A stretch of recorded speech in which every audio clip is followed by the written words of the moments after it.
ఈ యాదాద్రి భువనగిరి జిల్లాలో మహాత్మా జ్యోతిరావు పూలే జయంతి వేడుకలను అత్యంత వైభవంగా నిర్వహించారు.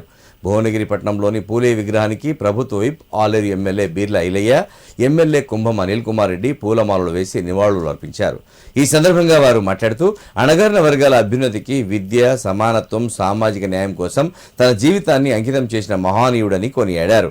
ఆయన చూపిన మార్గం నేటి సమాజానికి దిశానిర్దేశకమని, ప్రతి ఒక్కరూ ఆ ఆశయాలను ఆచరణలో పెట్టాలని పిలుపునిచ్చారు.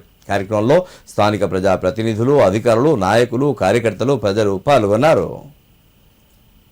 జ్యోతిరావు పూలే అంటే ఒక ప్రపంచ మేధావి, విద్యా సంస్థలు నెలకొల్పి ఆనాడు విద్య ద్వారా అన్ని సాధించొచ్చనే లక్ష్యంతో తనే కాకుండా తన సతీమణి కూడా విద్యా బుద్ధులు చెప్పి భారతదేశంలోనే మొదటి టీచర్ గా వాళ్ళ భార్యను చేసి వాళ్ళ సతీమణి చేసి ఎంతో మందికి బాల బాలికలకు కూడా విద్యా బుద్ధులు చెప్పినటువంటి జ్యోతిరావు పూలే గారు నిజంగా 200 సంవత్సరాల కింద జన్మించి మనందరికీ ఒక మార్గదర్శకంగా 1827 ఏప్రిల్ 11న జన్మించినటువంటి జ్యోతిరావు పూలే గారు మనందరికీ ఎంతో పెద్ద ఆదర్శమైనటువంటి ఆయన జీవితాన్నే పేదల కోసం త్యాగం చేసి పేద బడుగు బలైన వర్గాలు అంటరాని తనాన్ని నిర్మూలించినటువంటి గొప్ప మేధావి.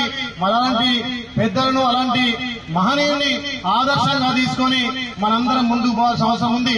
నిజంగా ఈ ప్రజాప్రభుత్వం గౌరవ ముఖ్యమంత్రి రేవంత్ అన్న కూడా ఇలా విద్యా పెద్దపీట వేసి విద్యా వైద్యాన్ని ముందుకు తీసుకుపోతున్నాడు. అదే